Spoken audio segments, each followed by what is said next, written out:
ಎಲ್ಲರಿಗೂ ಭೋಜನ ಪಾಕ ಚಾನಲ್ಗೆ ಸ್ವಾಗತ. ಇವತ್ತು ನಾವು chicken tacos, easy and ಟೇಸ್ಟಿಯಾಗಿರೋ chicken ಟಾಕೋಸ್ನ ಮನೆಯಲ್ಲೇ ಹೇಗೆ ಮಾಡೋದಂತ ನೋಡೋಣ. ಮೊದಲಿಗೆ ನಾನು ಇಲ್ಲೊಂದು ಬೌಲಿಗೆ ಮೈದಾ ಹಿಟ್ಟು, ಅರ್ಧ ಸ್ಪೂನಷ್ಟು ಸಾಲ್ಟು ಮತ್ತು ಸ್ವಲ್ಪ ನೀರು ಹಾಕ್ಕೊಂಡು ಚಪಾತಿ ಹಿಟ್ಟು ಅದಕ್ಕೆ ಕಲಿಸ್ಕೊತಾ ಇದ್ದೀನಿ. ಚೆನ್ನಾಗಿ ಕಲಿಸ್ಕೊಳ್ಳಿ. ಚಪಾತಿಗೆ ಹೆಂಗೆ ಕಲಿಸ್ಕೊತೀವೋ ಅಷ್ಟು ಕಲಿಸ್ಕೊಂಡ್ರೆ ಸಾಕಾಗುತ್ತೆ. ನಿಮಗೆ ಮೈದಾ ಬಳಸೋಕೆ ಇಷ್ಟ ಇಲ್ಲ ಅನ್ನೋರು ಗೋಧಿ ಹಿಟ್ಟಲ್ಲಿ ಕೂಡ ಮಾಡ್ಕೋಬೋದು. ನಾನಿಲ್ಲಿ ಮೈದಾ ಹಿಟ್ಟು ಬಳಸ್ಕೊಂಡಿದ್ದೀನಿ. ಕಲಸಿದ್ಮೇಲೆ 1-2 ಟೇಬಲ್ ಸ್ಪೂನಷ್ಟು ಎಣ್ಣೆ ಹಾಕಿ ಚೆನ್ನಾಗಿ ಒಂದ್ಸಲಿ ಅದನ್ನು ಮಿಕ್ಸ್ ಮಾಡಿಬಿಟ್ಟು ಒಂದು ಸೈಡಲ್ಲಿ 10 ನಿಮಿಷ ಅದನ್ನು ಚೆನ್ನಾಗಿ ನೆನೆಯೋಕ್ಕೆ ಬಿಟ್ಕೊಳ್ಳಿ. ಇಲ್ಲಿ ಇಟ್ಟು ನಾವೇನು ಚೆನ್ನಾಗಿ ನೆನೆಸ್ಕೋತೀವೋ ಅಷ್ಟು ಚೆನ್ನಾಗಿ ಟೇಸ್ಟಿಯಾಗಿ ಬರುತ್ತೆ. ಇವಾಗ ಮೊದಲಿಗೆ ನಾನು ಇಲ್ಲೊಂದು ಪ್ಯಾನ್ ತೊಗೊಂಡಿದ್ದೀನಿ. ಅದಕ್ಕೊಂದು 3 ಟೇಬಲ್ ಸ್ಪೂನಷ್ಟು ಎಣ್ಣೆ ಹಾಕ್ಕೊಂಡಿದ್ದೀನಿ. ಸಣ್ಣದಾಗಿ ಕಟ್ ಮಾಡಿರೋ ಈರುಳ್ಳಿ ಒಂದು ತೊಗೊಂಡು ಚೆನ್ನಾಗಿ ಫ್ರೈ ಮಾಡ್ಕೊಳ್ಳಿ. ಜಾಸ್ತಿ ಏನದು ರೋಸ್ಟ್ ಆಗೋದು ಬೇಡ, ಮೀಡಿಯಮಾಗಿ ರೋಸ್ಟ್ ಆದರೆ ಸಾಕಾಗುತ್ತೆ. ತಿರ್ಗಾ ಇಲ್ಲೊಂದೊಂದು 1/4 ಭಾಗದಷ್ಟು ಕ್ಯಾಪ್ಸಿಕಮ್ ಕಟ್ ಮಾಡ್ಕೊಂಡಿದ್ದೀನಿ, ಚಿಕ್ಕದಾಗಿ ಕಟ್ ಮಾಡಿ. ಅದನ್ನು ಕೂಡ ಎಣ್ಣೆಲೆ ಚೆನ್ನಾಗಿ ಫ್ರೈ ಮಾಡ್ಕೊತಾ ಇದ್ದೀನಿ. ಆ ಕ್ಯಾಪ್ಸಿಕಮ್ ಸ್ಮೆಲ್ಲೆಲ್ಲ ಹೋಗೋ ಥರ ಫ್ರೈ ಮಾಡ್ಕೊಳ್ಳಿ. ನಾನಿಲ್ಲಿ 1/4 kg ಆಗೋಷ್ಟು ಬೋನ್ಲೆಸ್ ಚಿಕನ್ನ ಚಿಕ್ಕದಾಗಿ ಕಟ್ ಮಾಡಿ ತೊಗೊಂಡಿದ್ದೀನಿ. ಇವಾಗ ನಾನು ಅದನ್ನು ಈ ಎಣ್ಣೆಲೆ ಚೆನ್ನಾಗಿ ಫ್ರೈ ಮಾಡ್ಕೊತೀನಿ. ಚೆನ್ನಾಗಿ ಫ್ರೈ ಮಾಡ್ಕೊಳ್ಳಿ. ಅದರಲ್ಲಿರೋ ನೀರಂಶ ಎಲ್ಲ ಬಿಟ್ಕೊಳ್ಳೋವರೆಗೂ ಚೆನ್ನಾಗೆ ಫ್ರೈ ಮಾಡ್ಕೋಬೇಕಾಗುತ್ತೆ. ಇವಾಗ ನಾನಿಲ್ಲಿ ಅರ್ಧ ಟೇಬಲ್ ಸ್ಪೂನಷ್ಟು ಸಾಲ್ಟ್ ಆ್ಯಡ್ ಮಾಡ್ಕೊತೀನಿ. ನಿಮಗೆ ನೋಡಿ ರುಚಿಗೆ ತಕ್ಕಷ್ಟು ಎಷ್ಟು ಬೇಕಾಗುತ್ತೋ ಅಷ್ಟು ಆ್ಯಡ್ ಮಾಡ್ಕೊಳ್ಳಿ. ಸಾಲ್ಟ್ ಆ್ಯಡ್ ಆದಮೇಲೆ ಚೆನ್ನಾಗಿ ಅದನ್ನು ಮಿಕ್ಸ್ ಮಾಡ್ಕೊಳ್ಳಿ. ಒಂದ್ಸಲಿ ಅದಕ್ಕೆ ಚಿಕನ್ಗೆ ಚೆನ್ನಾಗಿ ಉಪ್ಪು ಹಿಡ್ಕೊಳ್ಳೋ ತನಕ ಚೆನ್ನಾಗಿ ಮಿಕ್ಸ್ ಮಾಡಿಕೊಂಡು 5 ನಿಮಿಷ ಲಿಡ್ನ ಕ್ಲೋಸ್ ಮಾಡಿ ಚಿಕನ್ನ ಬೇಯಿಸ್ಕೊಳ್ಳಿ. ಬೇಯಿಸ್ಕೊಂಡಾಗ ಅದರಲ್ಲಿರೋ ನೀರಿನ ಅಂಶ ಎಲ್ಲ ಬಿಟ್ಕೊಂಡಿರುತ್ತೆ ನಿಮಗೆ. ಆ ನೀರಿನ ಅಂಶ ಎಲ್ಲ ಅದು ಬೆಂದು ನೀರೆಲ್ಲ ಅಲ್ಲೇ ಇದಾಗಬೇಕು. ಆದಮೇಲೆ ನಾನಿಲ್ಲಿ ಜೀರಾ ಪೌಡರು ಆ್ಯಡ್ ಮಾಡ್ಕೊತೀನಿ. ಅರ್ಧ ಟೇಬಲ್ ಸ್ಪೂನಷ್ಟು ಜೀರಾ ಪೌಡರ್ ಆ್ಯಡ್ ಮಾಡಿಕೊಂಡ್ರೆ ಸಾಕಾಗುತ್ತೆ. ಫಸ್ಟಿಗೆ ನಾನಿಲ್ಲಿ ಜೀರಾ ಪೌಡರ್ ಹಾಕ್ಕೊಂಡಿದ್ದೀನಿ.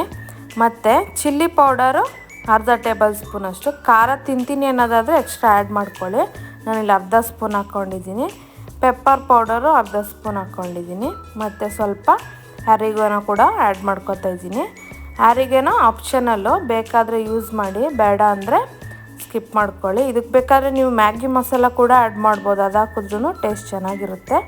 ನಾನಿಲ್ಲಿ ಬರೀ ಇಷ್ಟೇ ಮಸಾಲೆ ಆ್ಯಡ್ ಮಾಡ್ಕೊಂಡಿದ್ದೀನಿ. ಚೆನ್ನಾಗಿ ಮಿಕ್ಸ್ ಮಾಡ್ಕೊಳ್ಳಿ, ಲೋ ಫ್ಲೇಮಲ್ಲೇ ಮಿಕ್ಸ್ ಮಾಡ್ಕೊಳ್ಳಿ. ಇವಾಗ ನಾನಿಲ್ಲಿ ಟೊಮೆಟೊ ಸಾಸು ಆ್ಯಡ್ ಮಾಡ್ತಾಯಿದ್ದೀನಿ. 1 ಸ್ಪೂನಷ್ಟು chilli sauce, red chilli sauce 1 ಸ್ಪೂನಷ್ಟು, ಸೋಯಾ ಸಾಸು ಅಷ್ಟೇ 1 ಸ್ಪೂನಷ್ಟು ಆ್ಯಡ್ ಮಾಡಿಕೊಂಡು ಚೆನ್ನಾಗಿ ಮಿಕ್ಸ್ ಮಾಡ್ಕೊಳ್ಳಿ. ನಾವೇನು ಮಸಾಲೆ ಹಾಕಿರ್ತೀವೋ ಅದೆಲ್ಲ ಚೆನ್ನಾಗಿ ಹಿಡಿಯೋ ತನಕ ಚೆನ್ನಾಗಿ ಮಿಕ್ಸ್ ಮಾಡಿಬಿಟ್ಟು 1 ನಿಮಿಷ ಲೋ ಫ್ಲೇಮಲ್ಲಿ ಕುಕ್ ಮಾಡ್ಕೊಳ್ಳಿ. ಮಸಾಲೆ ಎಲ್ಲ ಚೆನ್ನಾಗಿ ಕುಕ್ ಆದರೆ ಟೇಸ್ಟ್ ಚೆನ್ನಾಗಿರುತ್ತೆ. ಇವಾಗ ನೋಡಿ ಇಲ್ಲಿ ಸ್ಟಫಿಂಗು ರೆಡಿಯಾಗಿದೆ. ಇನ್ನೊಂದು ಸಲ ಮಿಕ್ಸ್ ಮಾಡ್ಕೊಳ್ಳಿ. ಮಿಕ್ಸ್ ಮಾಡಿ ಲೋ ಫ್ಲೇಮ್ ಆಫ್ ಮಾಡಿಕೊಂಡು ಲಿಡ್ನ ಕ್ಲೋಸ್ ಮಾಡಿ ಒಂದು ಸೈಡಲ್ಲಿ ಇಟ್ಕೊಳ್ಳಿ. ನಾನು ಆವಾಗ ಇಲ್ಲಿ ಏನು ಚಪಾತಿ ಹಿಟ್ಟು ಥರ ಕಲಸಿದ್ನೋ ಅದನ್ನು ಲಟ್ಟಿಸ್ಕೊತಾ ಇದ್ದೀನಿ. ಚಪಾತಿ ಹೆಂಗೆ ಲಟ್ಟಿಸ್ಕೊತೀವೋ ಅಷ್ಟು ಲಟ್ಟಿಸ್ಕೊಂಡ್ರೆ ಸಾಕಾಗುತ್ತೆ.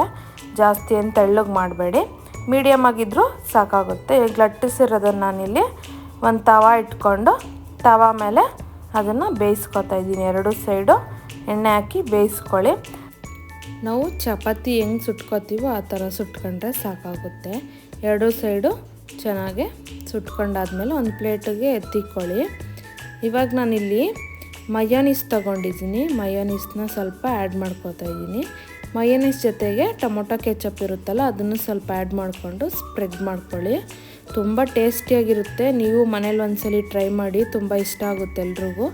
ಆಚೆ ತಿನ್ನೋ ಬದಲು ನಾವೇ ಹೆಲ್ತಿಯಾಗೆ ಮನೇಲೇ ಮಾಡಿಕೊಂಡು ಎಲ್ಲರೂ ತಿನ್ಬೋದು. ತುಂಬ ಟೇಸ್ಟಿಯಾಗಿರುತ್ತೆ. ಅದರಲ್ಲೂ ಮಕ್ಕಳಿಗೆಲ್ಲ ತುಂಬ ಇಷ್ಟ ಆಗುತ್ತೆ ಈ ಥರ ಮಾಡಿಕೊಟ್ರೆ. ಈವ್ನಿಂಗ್ ಟೈಮು ಸ್ಕೂಲಿಂದ ಬಂದಾಗ ಸೂಪರಾಗಿರುತ್ತೆ. ನೀವು ಒಂದ್ಸಲಿ ಟ್ರೈ ಮಾಡಿ ನೋಡಿ ಮನೇಲಿ ಹೇಗಿತ್ತಂತ ಕಮೆಂಟ್ ಮಾಡಿ ತಿಳಿಸಿ.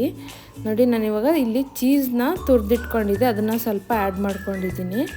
ಇವಾಗ ನಾವಿಲ್ಲಿ ಏನು ಸ್ಟಫಿಂಗ್ ರೆಡಿ ಮಾಡಿ ಇಟ್ಕೊಂಡಿದ್ವೋ ಚಿಕನ್ದು, ಆ ಸ್ಟಫಿಂಗ್ನ ನಾನಿಲ್ಲಿ ಆ್ಯಡ್ ಮಾಡ್ಕೊತಾ ಇದ್ದೀನಿ. ಒಂದು ಸೈಡ್ ಸ್ಪ್ರೆಡ್ ಮಾಡ್ಕೊಳ್ಳಿ.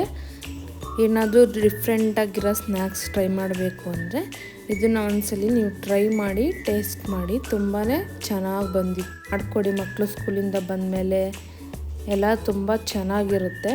ಇವಾಗ ನಾನು ಇದನ್ನು ಒಂದು ಸೈಡು ಫೋಲ್ಡ್ ಮಾಡಿಕೊಂಡು ನಾನಿಲ್ಲಿ ಸ್ಯಾಂಡ್ವಿಚ್ ಮೇಕರ್ ಯೂಸ್ ಮಾಡಿದ್ದೀನಿ. ನೀವು ಬೇಕಾದರೆ ತವ ಮೇಲೆ ಕೂಡ ಮಾಡ್ಕೋಬೋದು. ತವ ಮೇಲೆ ಲೋ ಫ್ಲೇಮಲ್ಲಿ ಇಟ್ಕೊಂಡು ಎರಡೂ ಸೈಡು 5-5 ನಿಮಿಷ ಬೇಯಿಸ್ಕೊಂಡ್ರೆ ಅದು ಕ್ರಿಸ್ಪಿಯಾಗಿ ಆಗುತ್ತೆ, ಸೂಪರಾಗಿರುತ್ತೆ. ನಾನಿಲ್ಲಿ ಸ್ಯಾಂಡ್ವಿಚ್ ಮೇಕರಲ್ಲಿ ಯೂಸ್ ಮಾಡಿದ್ದೀನಿ. ನೋಡಿ, ಇಲ್ಲಿ ಸೂಪರ್ ಆ್ಯಂಡ್ ಟೇಸ್ಟಿಯಾಗಿರೋ ಚಿಕನ್ ಟ್ಯಾಕೋಸ್ ರೆಡಿಯಾಗಿದೆ. ನೀವು ಒಂದ್ಸಲಿ ಟ್ರೈ ಮಾಡಿ ನೋಡಿ ಮನೇಲಿ, ತುಂಬ ಟೇಸ್ಟಿಯಾಗಿರುತ್ತೆ. ನೋಡಿ ಯಾವ ಥರ ಇದೆ ಅಂತ. ಯಾರೆಲ್ಲ ಚಾನಲ್ ಸಬ್ಸ್ಕ್ರೈಬ್ ನೋಡ್ತಾ ಇದ್ದೀರೋ ಪ್ಲೀಸ್ ಸಬ್ಸ್ಕ್ರೈಬ್ ಮಾಡ್ಕೊಂಡು ನೋಡಿ.